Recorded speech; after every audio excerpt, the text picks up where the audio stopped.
trying to think of what to say. Disappointed but not surprised. We're back on this. If you watched my last video, you would see that I had started, well, I just received this book and I had started it. And I talked a little about what I'd liked so far, like what I was getting from it, but I hadn't like gone in depth, so I wanted to make a full like review about it. Not really a review, but like what I thought. When I say disappointed, not surprised, I don't mean about the book. I loved the book. I thought it was great, actually. I thought it was really, really good. I think Suzanne here did a nice job. I don't really know what to say. I don't have a lot of bad things to say about this book. I have a lot of good things to say. And the first is that I really enjoyed it. What I mean when I say disappointed but not surprised, I mean Coriolanus, President Snow, though he's not president in this, but Mr. Snow. I guess we'll just start with him. Those were literally my first words after I finished the book. I was just like, of course, like, I think we all, like, who read it, like, if we've read it, saw it coming, but I don't think we wanted it to, even though we already know what kind of person he is in the future based off of the first series. So, anyways, just want to say before I get into it, this is full of a lot of spoilers because I'm going to talk about the book and what was in it, really, just like key points about it and stuff I liked, or like I wish things would have been elaborated on or something like that. But I guess we'll just jump right into it. All right. So Coriolanus is such an interesting character. I really liked the way he was written.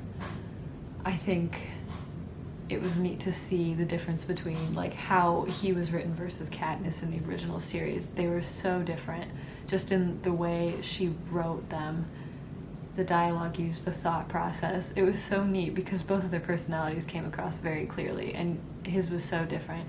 He was trying so hard to always not let anyone know what he was actually thinking, or like have others perceive him a certain way. So I don't really know what I'm saying, but that was something I thought was really neat. But like the end of the book, I'm just gonna start with the end.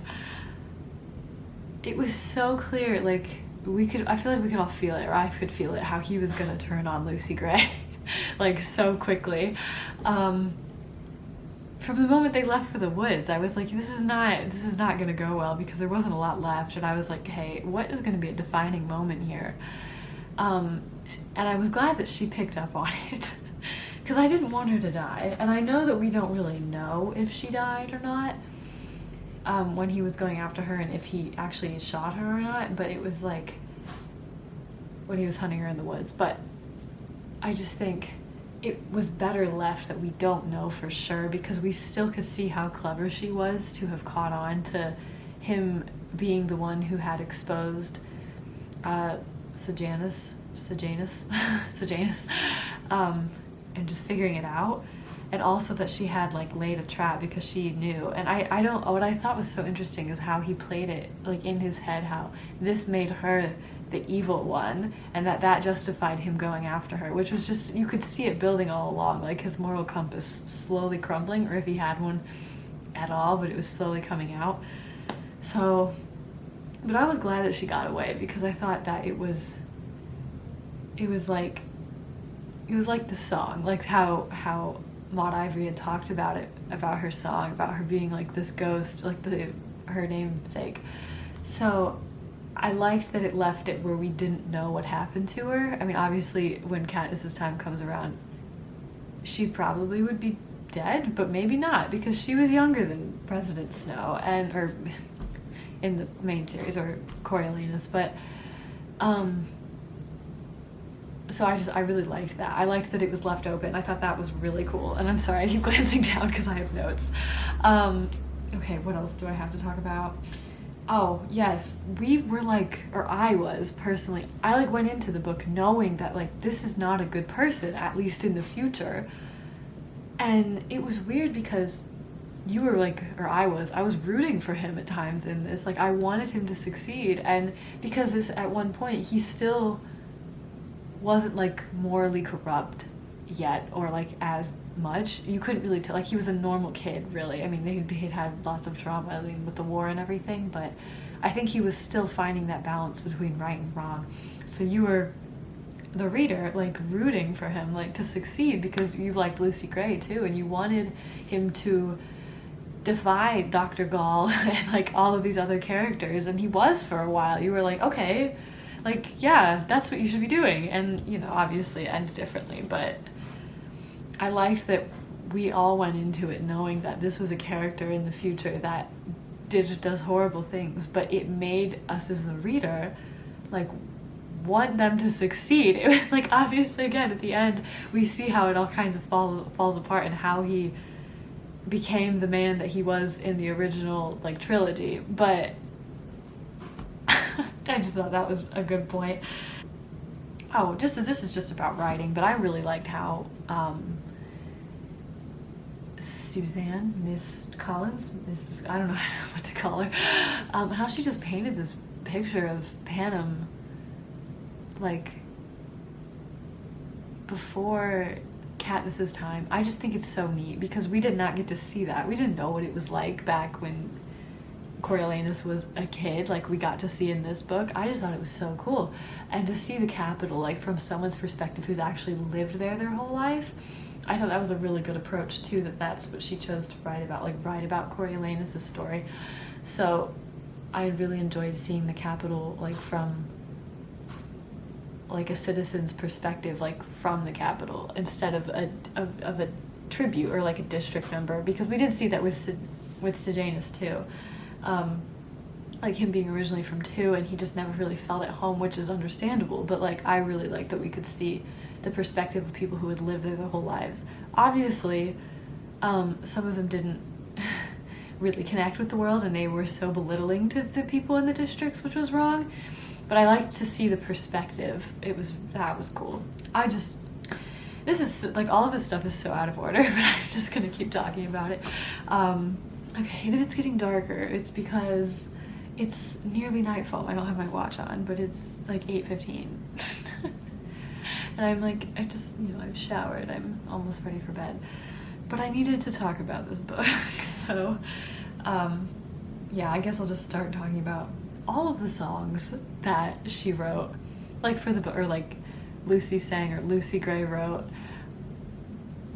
They were so good. Like, it was just so, this book was so artistic too in that way. Like, they focused on a creative character whose love of music was so prominent, and how so many songs were in this book. Like, in the trilogy, yeah, you hear a few songs here and there from Katniss, but she isn't really one who's like loving music, and Lucy Gray, that was her life.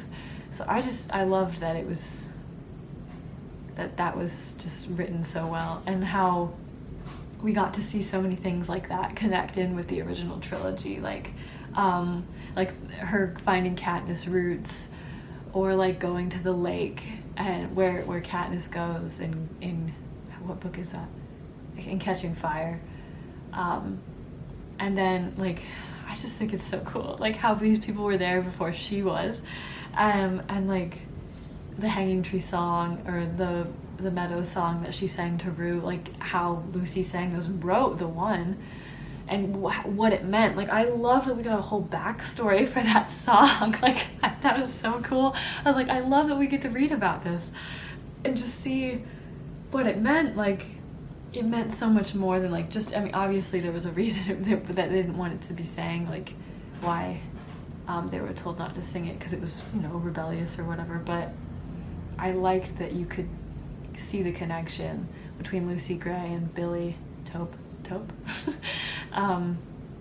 And what was the other guy's name? Arlo. Like, why she wrote it that way from Billy's perspective. I loved that you could see it was from his perspective, because they talked about that. And I remember just how Katniss, when she was singing it, she thought how it was such an odd song, and she would think about like who is this singer, who is this person. So I just love that we got that in depth. That was so cool. I loved that. And there were a lot of other things that connected, but I just that was one of the biggest things. There's so much to talk about. I liked how him and Tigers had that saying, "Snow lands on top." Because I think it really, and I know that was like the last sentence of the book, but it really made so much sense to connect that in, because as he progressed through the story, he was always worried about falling like from grace or whatever, pretty much, and his family name and all of that. And by the end of the story, you know, you can clearly see that he feels like he's so like on top, like snow lands on top, but in reality you can see his moral decline. And I just thought that was so interesting, because you can totally see how in his mind he's doing the right thing, or like, and being so vile, but to him it's just to keep things orderly. But throughout the story you see that his morals just, they kind of break apart, and he is selfish. Like, I don't know if he sees it as being selfish. He probably thinks it's the greater good for the country, but, or like using so that there's control, and that everyone needs the capital, and that's what he thinks. But to be cruel to keep that control, he sees it as coming out on top, but in reality it's like it's his morals fell from grace, which I just thought that was cool, because it was such a slow, like, this book was so thick. I thought there were so many, like, I would think of something that I'd read previously, like, in the story, and I'd be like, that was ages ago. This is like 7 books. Like, I just felt like there was so much that happened. There was so much that happened. I don't even know if I'm covering everything. I probably can't, but it's just, I don't know. Coriolanus is such a complex character. Like, he's not in some aspects, but I just think he is, because there's a lot to unpack about his past, and he was still figuring things out. But I thought he was written so well. But we can talk about some other characters too. Miss Lucy Gray. I really enjoyed her as a main supporting character, because she wasn't the main protagonist here, but she was one of them. She was a focal point for Coriolanus. I thought she was so spunky, and I guess that adds into like the covey in general. I liked that Suzanne created this whole like group of people who wasn't really capital or district, but how they made their living completely different than like the coal mining and stuff, which I think is so weird, because you think to the original trilogy and you see how the districts have their set jobs. Like, if you live here, this is what you do. You can kind of see how in the past things weren't so tense. They didn't have anything, but they had more freedom, if that's a good way to say it. They didn't, but like the covey could perform. They could do music until the end, where it was a law where they couldn't. But it just showed that the restraint was not as tight as it was in the original trilogy, or like how it led up to that. But the people didn't have anything. Like, the districts were suffering so bad, and of course they still were in the original trilogy too. But I just really liked Lucy Gray as a character. She was so smart, really clever, super charming, which was her key points. Like, she had to be, because she was a performer, but also how she used that. I don't know. I just thought she was a great character, and I really enjoyed her in the songs, like the writing, and just how that played into her and her sense of community with her group. She was a great character. I'm sorry, this video is just me like ranting about this book. We'll see if this gets uploaded. Some other things I wanted to talk about. Sejanus. I wanted to talk about Sejanus. This poor kid. He did end up getting executed, but you know, which is so sad, because it was at Coriolanus' hand. It was his fault, which was so annoying. But I feel like he lived a lot longer than he would have in the original series, because he said so many things like during their time as mentors, or like he was really defiant about it, and I liked that he was so fiery about it. And Coriolanus like dismissed him so much, and was really always worrying about his own personal image, which was again selfish. But I liked that Sejanus like he seemed a little unbalanced at times, but that was okay. But he was so fiery. Like, he just thought this was so wrong, and it was, like, the games are so wrong. But he was one of the only people to really speak out about it, and I liked that he was included in that because I was just glad the character did it. I wish they didn't have that end, but of course the laws of Panem would lead that. He obviously tried for treason, and he was successfully, but I don't know. I didn't like his end. I felt bad. Like, obviously I felt bad, but like, I wish he didn't have to die, be one of the characters that died, but you know, he was a good character too. It was so interesting to see like how we, seeing it from Coriolanus' perspective, could almost get annoyed by Sejanus doing stuff. You're like, why is he doing that? He's messing things up again. But it was just in the view of how Coriolanus was so selfish, and wasn't caring about like trying to help these people that he still saw as beneath him, whereas Sejanus saw the districts and was like, these are people and we're treating them horribly. Why are we doing that? This needs to change. And it did need to change. And he wanted to do something about it, and I was sad that he didn't get to do something about it, but that's what happened. Okay, yeah, Dr. Gall, scary lady. I can totally see how she influenced him though. I think she got in Coriolanus' head from the very beginning.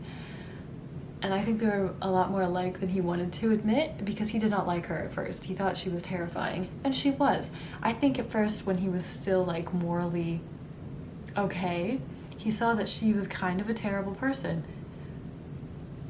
And then by the end, I think he completely agreed with her. I don't know if it was because he felt like he owed her because she got him back into university, but that woman was insane. Like, the fact that she did not care whether, like, well, no one really in the capital cared, like, if the tributes died, but like, she didn't care at all, and she didn't care about the students either. Like, poor Clemencia, I hope that's how she says the name, but like, that girl could have died and she did not care. Like, I don't know, she was insane.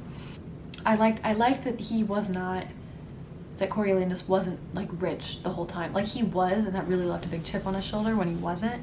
And he was like, I should be having all of this stuff. Like, I should be the heir to this big money, like all of this money. And so that really made him kind of annoying at times, but because he was so, like, felt like he needed so much, like, he deserved all of this stuff, which is, I mean, I get it. Like, they were supposed to have money, and then his parents, both of them died. Like, that was tragic. But he was very jealous about a lot of people, like having, like the Plinths especially, and then didn't blink twice when they offered to make him their heir after Sejanus was dead.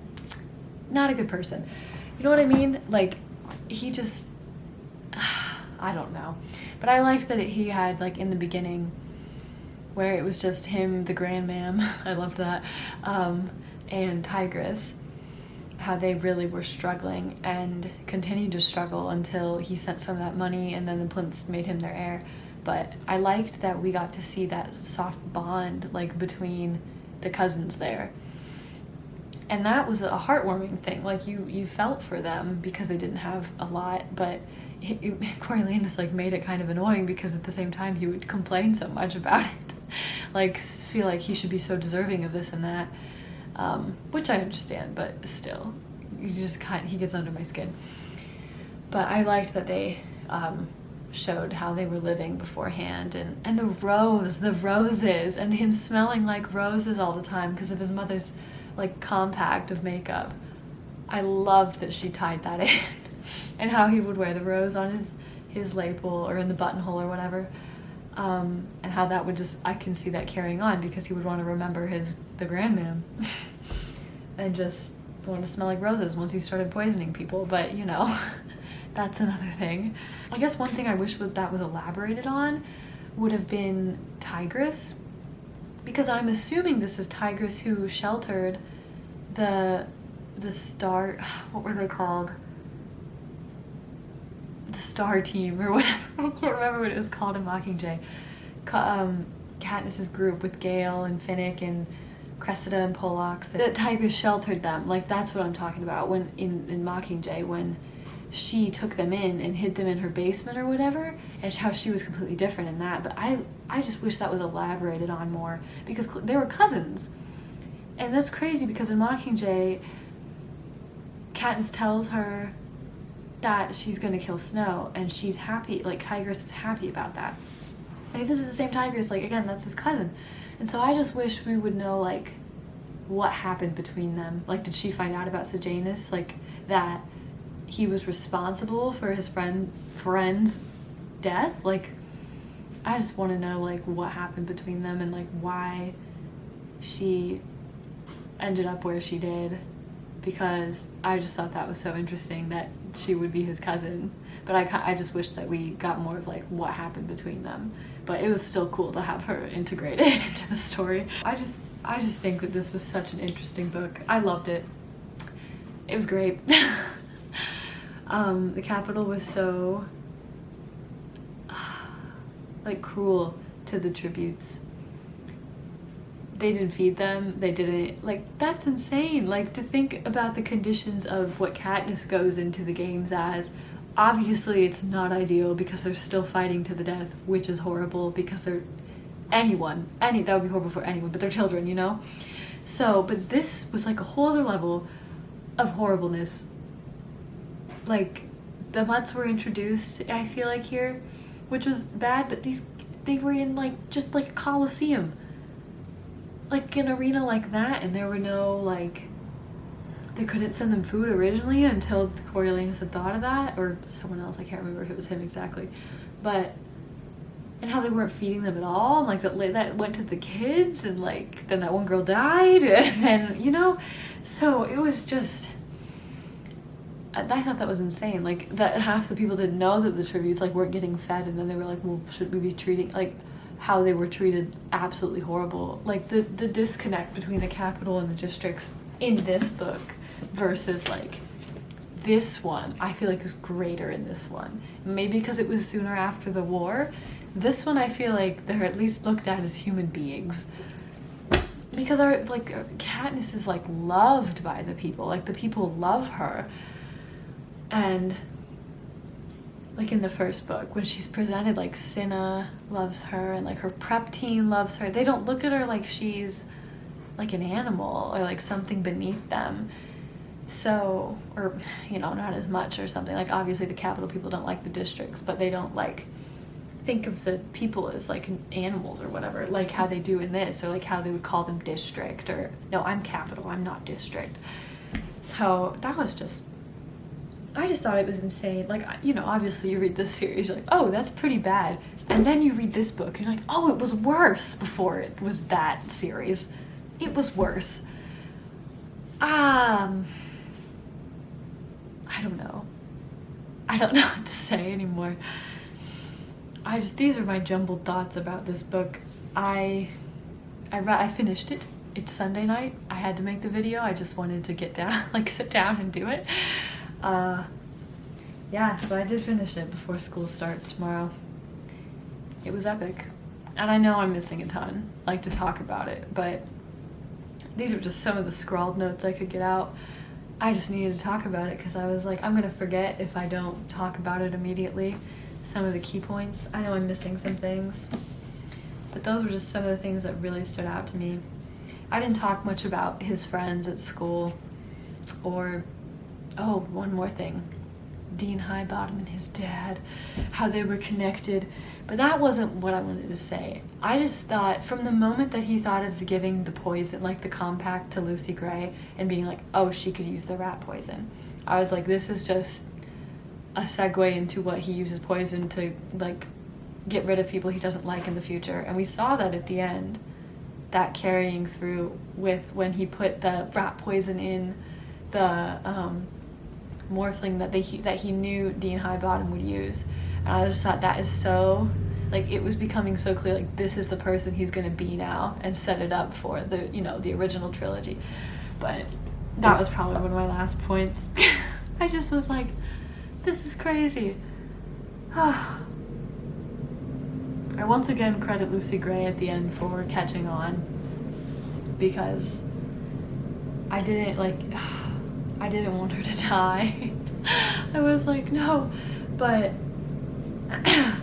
he didn't underestimate her either, and I thought that was important that he didn't. So, and I was just glad that we, again, didn't know whether or not she died or not, because she could have been alive during this. We just never really found out. So I thought that was kind of a nice note to end on, but still it was like just the way that the epilogue turned out with him becoming more successful but more evil. It was like, ugh. So as for his character, that's what was disappointed. I mean, it had left me disappointed but not surprised, because we all knew it was coming. So anyways, Ballad of Songbirds and Snakes. I'd give it a read. I guess it really doesn't matter. You could read any of these. I guess you could read this before the trilogy if you want. It would connect. I loved this book. I thought it was really well written, and I loved how long it was. I love that we got so much information. I definitely would recommend. I'm bad at rating books because I'm like a sucker for them. So I'm probably gonna give it a 10 out of 10 because I'm such a big fan like of this series in the first place, and I loved it. I thought it was really, really good. Such a good prequel or whatever. I think that's what would be considered a prequel. I would recommend it. I don't know if you're gonna listen to my thoughts. They're probably so jumbled, and I apologize. But I just really wanted to talk about it. I haven't read books in a while, and it was nice to reread the original series and then read this as well. So yeah, I guess I'm just gonna be done here. I know I'll have more thoughts about the book, but as for now, for finishing the book this afternoon, that's all I have to say about it. And again, give it a read if you're a fan of it, or don't. It's up to you, but I recommend it because I enjoyed it. So anyways, yeah, if you made it to the end, thanks for watching. Give the video a like if you want. And that's all I have to say about that. Bye. You can quickly see my jumbled notes. No focus. These were my notes. They are barely legible.